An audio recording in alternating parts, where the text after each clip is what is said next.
today, we're going to try to demystify what is governance. Okay? It is probably the most important part of a company. It is the most important part of a government. It's the most important part of everyday life. But we don't really understand what this is all about. So I'll put forward the first question. What is governance? Okay. Governance, the concept of governance is not new. It's as old as the human civilization. In simple words, governance means it's the process of decision making and the process by which decisions are implemented or not. So in other words, when you're involved in governance, that's what you do. You take decisions. You take broad range decisions.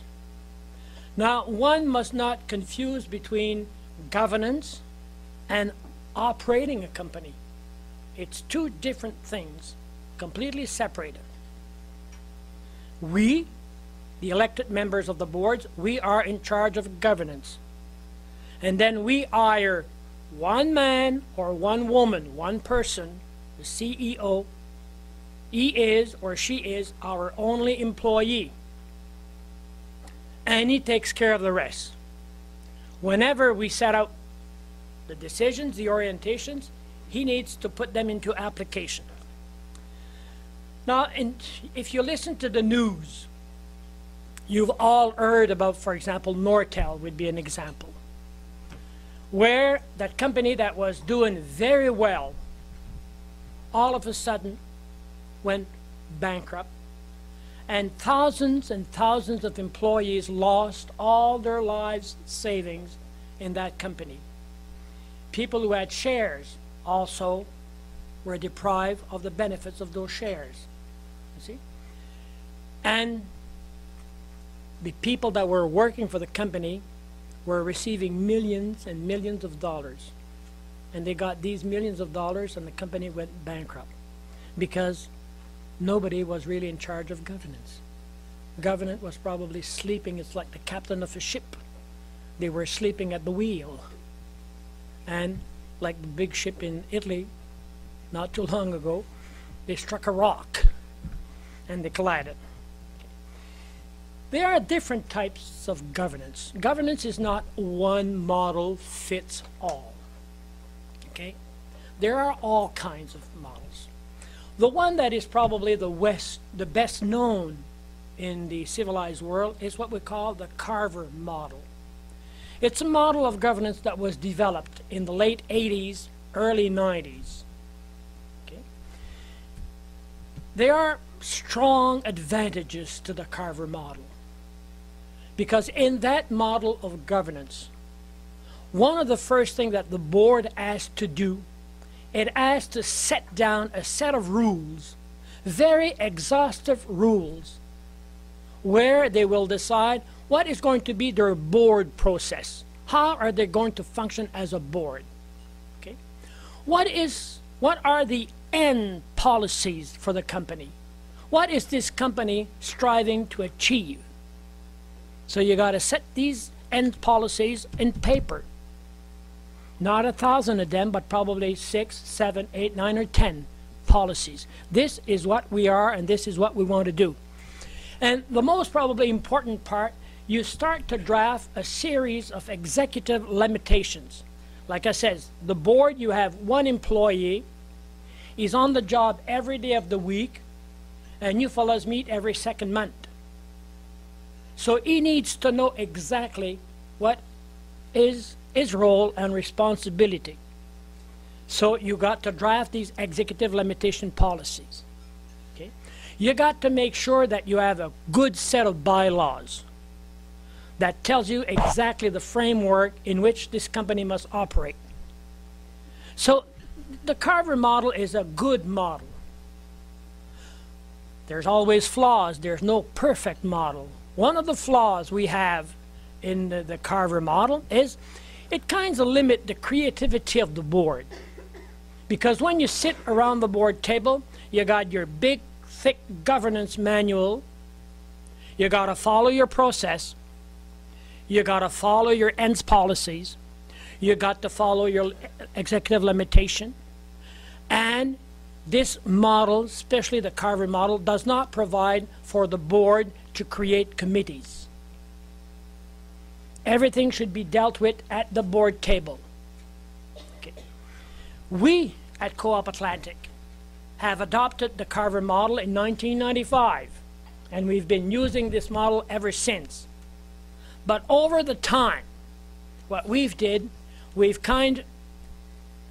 changed a couple of things, and today I would say that we are using an hybrid model.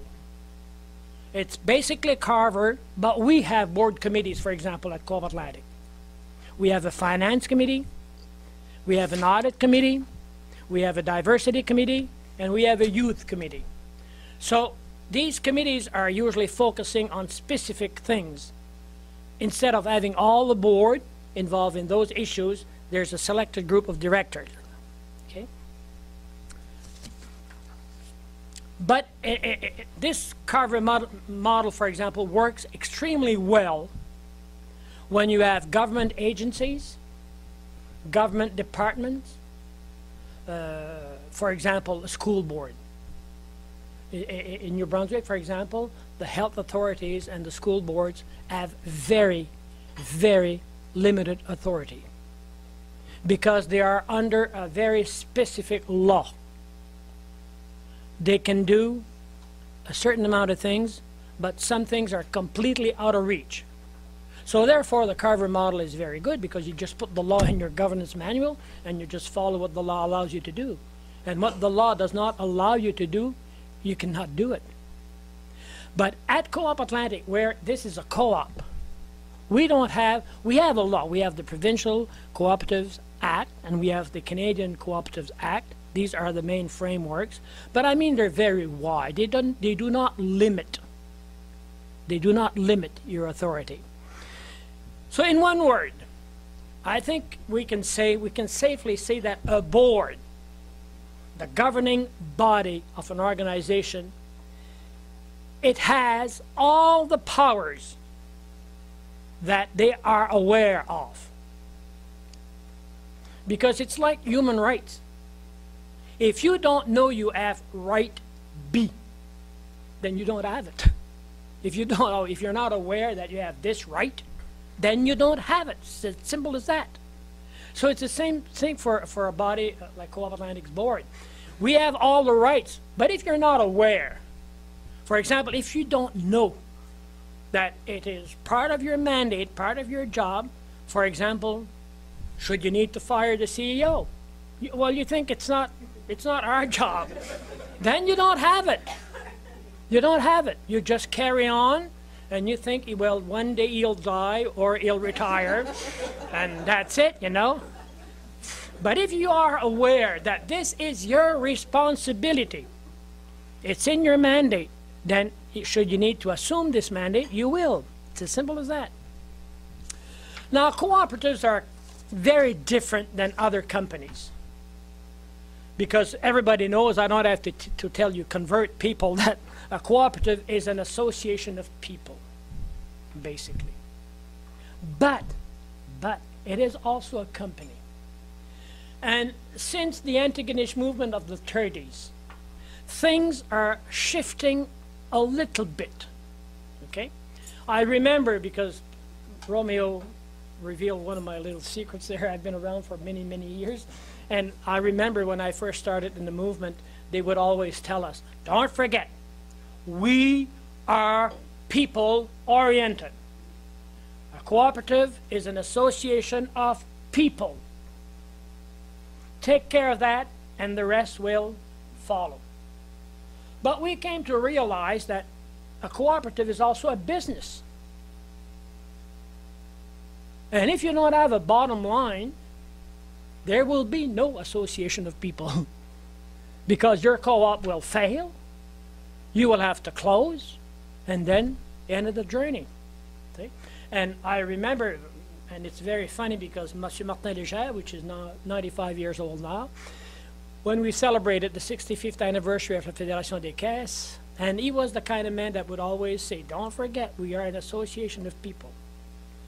But at the 56th anniversary, he stood up before a crowd of probably 2,000 people, good cooperators, and he says, I was wrong. A cooperative is first and foremost a business. If your business failed, everything else fails. So you see, so there's a little shift there. I think we're getting to be more realist about cooperatives. And I could tell you many, many examples where, I have heard good cooperators speaking with their hearts, but had left their heads home. For example, I remember I was in the middle of a controversy, and there was one good cooperator, well-known cooperators in Atlantic Canada, and he says, Mr. Garvie, governance is not about money. And I said, it's about what? Because that board was spending over $300,000 to govern a failing company. So if it's not about money, it's about what? Okay? So, and then he turned around and he insulted me by saying I was a good cooperator without a heart. And I'm still hurting from that today. Anyway, so, like I said, cooperative is an association of people, and it's based, and this is where we are very different from the others, and we need to understand this. The cooperative model of business rests on 7 principles and a set of values.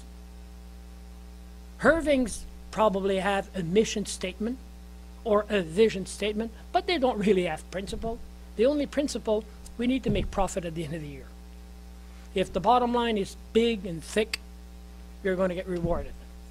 The rest of it, we don't really care. But we, the cooperative model, we are different. We are different in this aspect that we have principles that we need to respect and honor. We have values like transparency, equity, to be equal, and so forth, you see?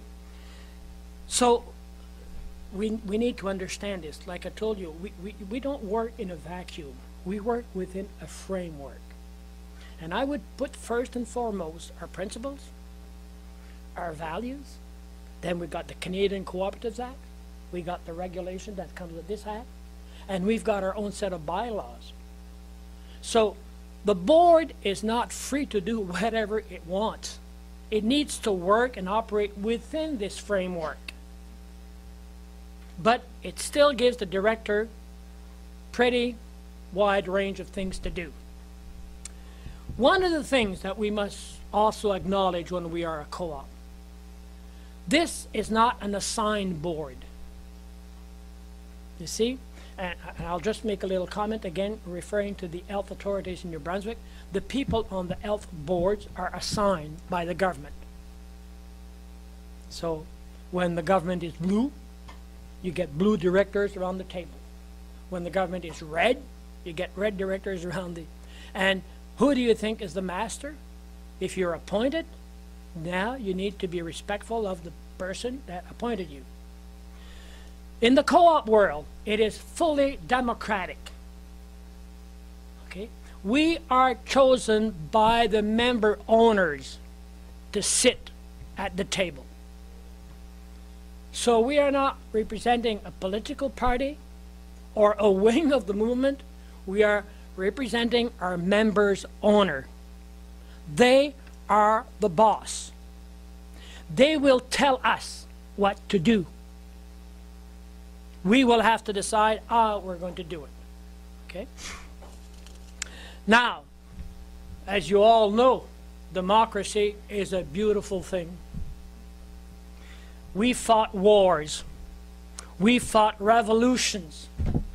Hundreds and hundreds of thousands of people were killed so democracy would come to life. But democracy has also flaws. And I'll give you one example. We in Canada, actually, we are living under a majority conservative government, which is nice. We voted. But when we look at the numbers, Mr. Harper and his friends are ruling Canada, and they only receive 39% of the popular vote. So the rest of us, and I'm not afraid to say the rest of us, we don't get anything to say. The majority, that it is 60% people and more, we don't get anything to say because Canada is ruled by a group of 39. And when I was in school, the teacher didn't talk to me about the wife I wanted when I grew up, but she taught me about democracy, and she kind of told me that democracy was 50% plus one. So see, we are not there. So just to tell you that democracy is wonderful when it works, but it has flaws. And whenever you run a board, a democratic elected board, it also has flaws, because you could end up one day with people around the table that are not really qualified. They might be popular, but they might not be qualified. Because Co-op Atlantic, it's a $600 million business. It's not peanuts. It's not my little store that sells for $1 million with its little regional problem or little local problem. We are in 5 Canadian provinces. We serve 2 language groups. And believe me, if you've traveled a bit, you know that the culture in Newfoundland and the culture, for example, in the Valley, they're not quite the same. So this is the reality of who we are. So you need around the table, you need people that understand these things. You don't need to be popular. You need to understand these things. But now and again, like I says, when I've been around boards for probably over 45 years, I've been chair most of the time. I don't know why, because probably the best way to quiet a director is name him president. Eh? Then he's got to get the show running, and then he has to shut up. I'm getting to learn this a little as I go along. Okay? So anyway, so when you come at a board, well, you start looking around who you have. It's like a guy who plays cards. Whenever you play poker, you're dealt some cards. You look at your cards, and you try to do the best you can with the cards you were dealt. So it's the same when you're chairing a board, a democratic elected board. Now you have to work with the people that you're given. You try to look at everybody, and if you can get something good out of everyone, then I think you're a successful board. I think you're a successful board if you can do that. Okay? And this is what we try to do at Co-op Atlantic. Now, one would probably say, like I said, the board has all, well, the board has all the powers it knows it has. One would probably say, why all these powers? Because we have all the responsibilities. That's why. I mean, basically, at the end of the day, when a company fails, should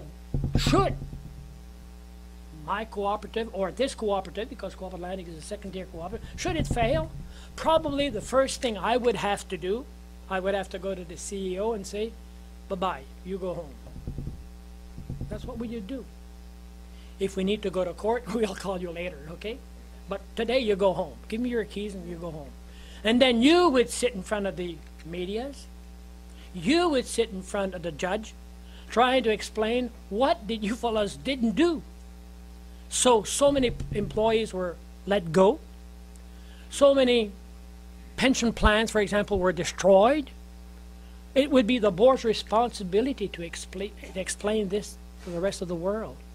So because you have all these responsibilities, you have all the powers to act, okay, on this. What are the board's main responsibilities? I could draw probably a list of 15, 20. I selected 4. And in my mind, I really think that hiring or firing the CEO is number 1. Since we only have 1 employee, we cannot allow ourselves not to get the best person. Because if we hire a dummy, you'll get a job done. That's the way it works. So you need to try to find the best person to do the job. Okay? Some boards, some elected boards and some appointed boards will probably give this responsibility to a firm. Headhunters, we call them. If it turns okay, you say, well, we selected the good firm. If it goes wrong, we say, these bastards. They screwed us from day one, and we were not aware. We at Co-op Atlantic took this responsibility upon ourselves. We selected Paul Emile. Of course, we needed assistance. We didn't do it ourselves because we're not that smart. We needed expertise. So we created a board committee, the search and selection committee, and we had some hired guns to come and help us to do this job. But at the end of the day, when everything was said and done, when all the work was done, the experts were kicked out of the room, and we as a board took our responsibility, which is a very, very huge responsibility. Okay? The second responsibility of the board is to police itself. Some boards can go haywire. And you need at one point in time to bring order to the room. And sometimes it can happen that you will get some board members that don't want to play by the rules. They want to do it their way. So sometimes nobody's going to come out from Mars or Venus or anywhere else to kick or to discipline this. It is your responsibility as a board to make sure that everybody is on the same page. We call this board solidarity. And in a board, there is no room whatsoever for a major breach of solidarity. It's like the cabinet. When you're in government, you're part of the cabinet, you got to go with the decisions that are taken. As a minister, you cannot go out and say, well, yesterday, they've decided. No. It's not they, it's we have decided to do this. And we have to be supportive. And the member owners, or the employees, or the CEO cannot tell the board, well, the board is out of line here. No, it is the board to be aware that it is out of line and it needs to correct the situation. It's a very, very large responsibility for boards. The third thing, which I think is very important, it is our role as a board to establish the strategic orientation of the company or the organization. We at Co-op Atlantic worked in 2008 and 2009. I mean the board, in a very strong collaboration with EMT. We've worked over a year and a half on developing a strategic plan. And the basic question in a strategic plan is easy. Where do we want this company to be in 10 years from now? Where do we want this company to be in 20 years from now? This year we're celebrating our 85th anniversary. But if you go in our history, you will see when we started in 1927, we were corralling cows on Main Street in Moncton. Cows coming from the west and going to the different Atlantic provinces, and we would take the local beef, put it on a train, and send it back to the west. That was Co-op Atlantic, the maritime livestock. That's what we were. Then in the 50s, we began the maritime services. We started providing food to local stores. We were in the insurance business. Okay? And then over the years, we developed a very good food program. And then we've developed another sector, energy. And today, Co-op Atlantic does not look in any way, shape, or form to the Co-op Atlantic of 1927. So this being said, I'm pretty sure that 20 years down the road, Co-op Atlantic that would be 2040 probably, will not look the same as the Co-op Atlantic of the 1990s or the 2000s. We need to change. Change is the only constant in the universe. It's the only truth of the universe. We change. Everything changes. Even the Titanic under the water has changed a lot since it went under. Everything changes. So, institution, organizations must change. And it is through establishing strategic orientation or strategic plan that we make this happen.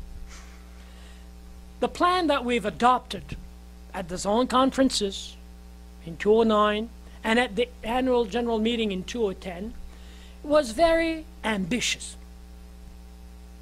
For example, I'll just give you one line of the report to prove my point.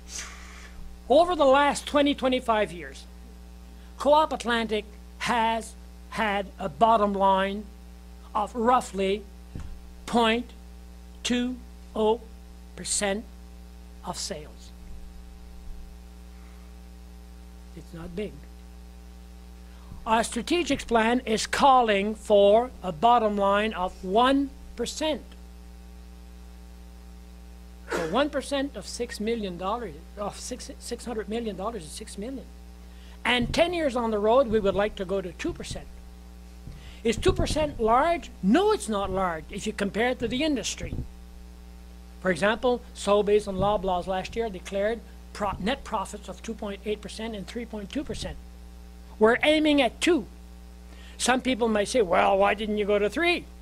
Well, you need to consider where we're coming from. It's a huge step from 0.20% to 1.5% or even 2%. It's a humongous step. This cannot be done overnight. We need to change. And the reason why we do this, I'll be honest with you, the first and foremost reason is to protect our employees' job. If Co-op Atlantic is not sustainable, no more jobs. As simple as that. We don't keep a payroll of employees when the company fails. So this is one of the reasons why we want to change this around. We want to make sure that Co-op Atlantic is sustainable. But we didn't draft, just the point I wanted to make here, we didn't draft that plan overnight. We were 18 people around the table. We had some consultants from outside that came and helped us. We had work done with the group of employees here and there. Our stakeholders, our member owners were in this with us.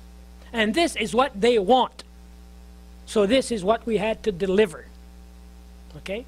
And we had to be reasonable.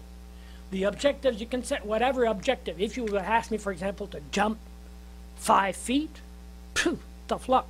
I got a hard time jumping over that cord on the floor. Okay? So you need to be, when you try to give yourself objectives, you need to be realist. And we do believe at Co-op Atlantic that this is a reasonable target we need. So this is part of the board's job, to establish strategic orientation. How is it going to be done?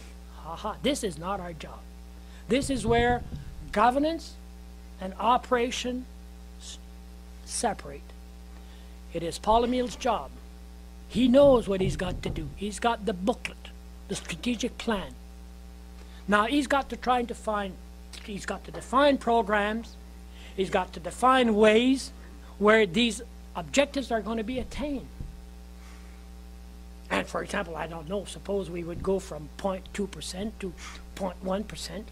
Then we'll go back to the first responsibility of the board. I see you didn't forget. You're good.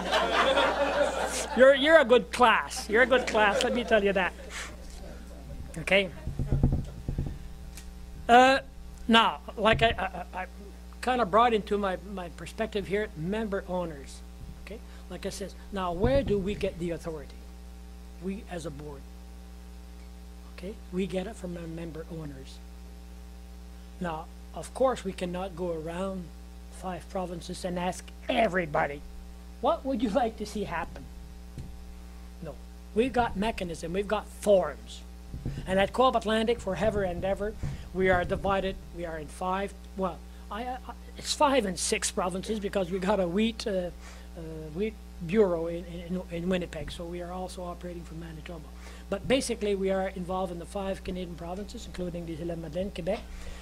So what we do usually, we get delegates from our member owners to come together at what we call a zone fall conference. And at this conference, we communicate, we, Co-op Atlantic, communicate to them what we're up to from the governance side of the business, the operation side of the business, but we are also listening to what they have to say. And if they got an issue, if they got a problem they'd like to get solved, then the next venue is the AGM in the spring through a process we call resolution. They can draft a resolution. Okay? For example, I don't know, I would like to see another store built in a certain area. It could be a resolution. And it will be brought to the AGM, and if the body of delegates accept this venue this way, then there will be a vote. And if it is accepted by the AGM, then it will become reality. It will become reality. I'll give you a concrete example. Okay? Language is an issue at Co-op Atlantic. Let's not hide ourselves behind it. We know it's an issue. It's an issue. Basically, in the 20s, 30s, 40s, 50s, and even 60s, Anglophones were predominant at Co-op Atlantic because the business was predominantly Anglophone. But in the 60s and 70s, there's a Francophone sector that developed. And we need to be honest. Today, the Francophone co-ops are very, very successful. And they are a large part of the business we do at Co-op Atlantic. In '95, la Société Lamec wanted to make sure that they would have a voice at Co-op Atlantic. So they drafted up a resolution, brought it to the floor, and it was unanimously adopted by the delegates in '95. But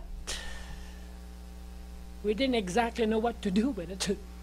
How do you change this? Okay. It's rested dormant for 10 years. Nobody did nothing. Then impatience grew in the Francophone sector. People were getting unhappy and unhappy. And at one point in time, they came to us and they says, okay, you don't want to respect our language, you don't want to respect our culture, we'll go somewhere else. For example, Sobeys Quebec would probably be good food provider for the Francophone co-ops in New Brunswick. Oh, then Co-op Atlantic had to take notice. Okay. And I remember one of the conversations I had with John. Then I said to John, I says, if 50% of our business was done with the Japanese, would there not be a Japanese-speaking person here at Co-op Atlantic? Business is business. And of course, yeah. And then we adopted a bilingual policy. See? So this is what a board does. It takes directions. We could have said, let's ignore those Francophones completely. What would have happened to Co-op Atlantic? We don't know. Because one thing was for sure, there would have been a big chunk of business gone somewhere else. Okay? So this is why a board needs to be very aware of what goes on around us to make sure that we take the best decisions. Okay, so time is running, so I'll have to skip a little part, I suppose.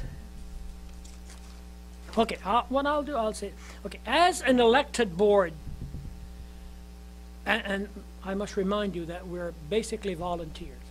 I'm not a full-time Co-op Atlantic employee. Yes, I do get a per diem when I come to meetings. But luckily, I'm retired. Because otherwise, I wouldn't live. Coming to Moncton 12 days in a year, I probably wouldn't be able to pay my bills. See? So basically, we are volunteers, okay? But as volunteers, we need to be connected. It's my personal responsibility to be aware of the Canadian Cooperatives Act. It's my responsibility to be aware of the regulations. It's my responsibility to be aware of the principles, be aware of the values, to be aware of our bylaws. it's my responsibility to be aware of our history. When you want to move ahead, you need to know where you come from. Okay? So it's a lot of things that we ask from these volunteers. Some people just like to sit on boards. I've been around, like I said, for 45 years. I know some professional, I call them professional directors. Because that's what they do. They try to get on boards. Okay? And when you see, for example, some people will get on boards, and some boards I would like to be on as well, you see. For example, in New Brunswick, if I would be on the NB Power board, I'd get $1,500 a day plus expenses. It's a good day. It's a good day. And you're appointed. I mean, you don't have to take any responsibility because you're supervised by a law that is supervised by our government. So when the debt at NB Power goes way up, blame the government. It's not me. Okay? So it's a little different when you're appointed and when you're elected.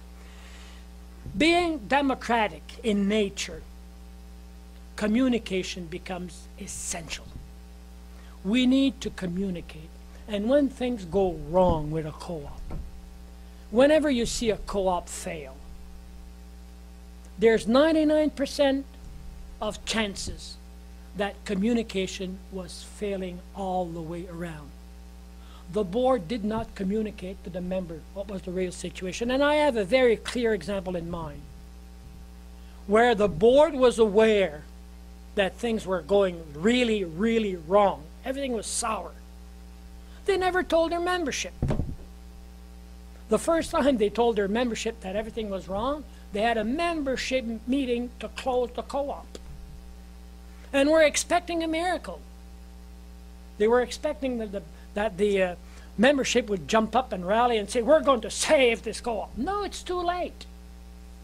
I mean, you need to communicate your good stuff, your not so good stuff, and your bad stuff. If you want to keep your membership engaged in your co-op, and it's the same for Co-op Atlantic, we need to report to our members. We need to report the truth of the situation to our members. Okay?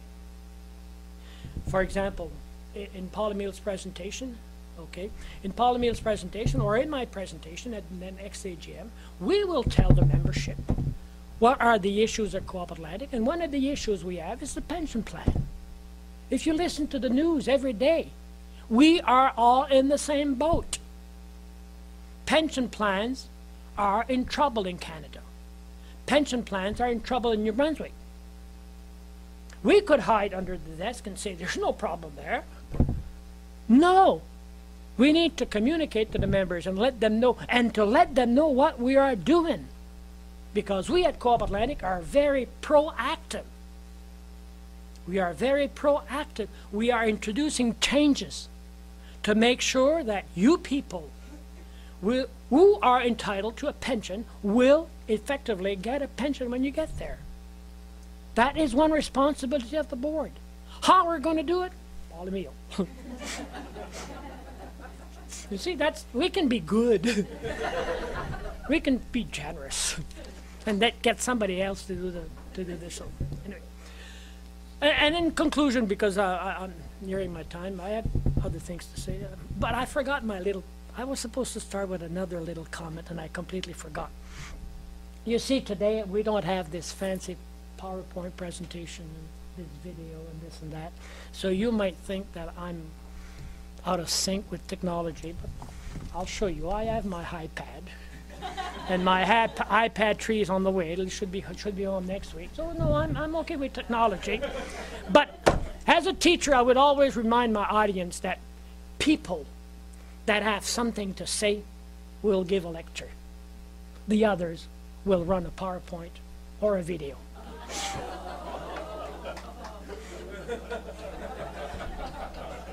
It's my way of escaping. So we talked about governments, but today, if you look on the internet today, you will see a new concept. It is called good governance. We're not talking about governance, we're talking about good governance. And it has been established that good governance has at least 8 major characteristics. It's got to be participatory. I got a problem with that word, okay? And Co-Atlantic, we are. I told you about the zone conference. I told you about the AGM. I told you about, okay, so we are participatory. We try to get people in.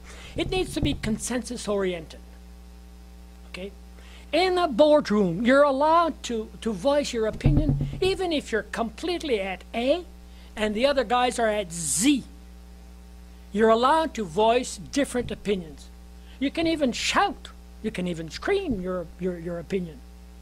But at the end of the day, when the decision is reached, a vote has been taken, you need to be supportive.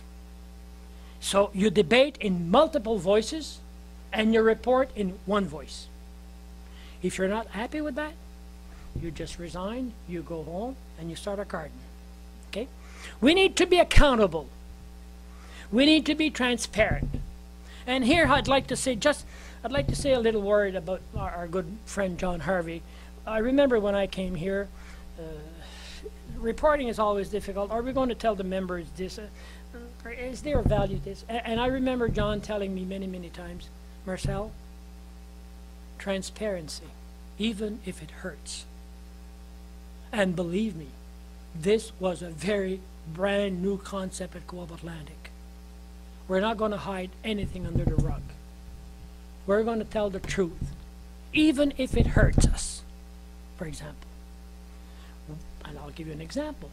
When we had mice at Record Street, we could have called them bugs, I suppose. We could have called them something else. No, we had a mice problem. Not a nice, but a mice problem. Okay? We just came up and we said it.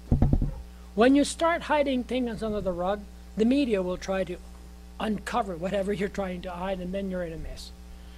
So today, and really, believe me, what the numbers you're going to see in our annual report are the real numbers. We need to be responsive. We need to be effective and efficient, and this is why we have board initiatives. This is why we have a strategic plan. We need to be equitable and inclusive. We have men, we have women, we have francophones, we have anglophones, we have people from all over Atlantic Canada coming to our board. And we need to follow the rule of law if you want to have good governance. And believe me, I've been around this board for 8 years.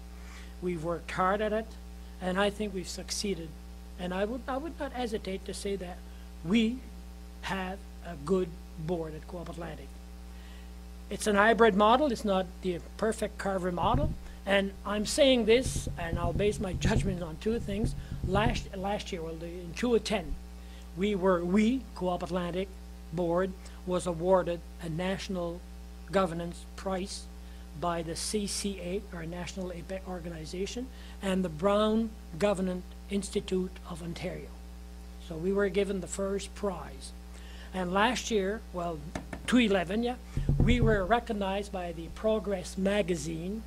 Co-op Atlantic is rated number 9 as an outstanding company in Atlantic Canada, but we, the board, were given the first slot under governance.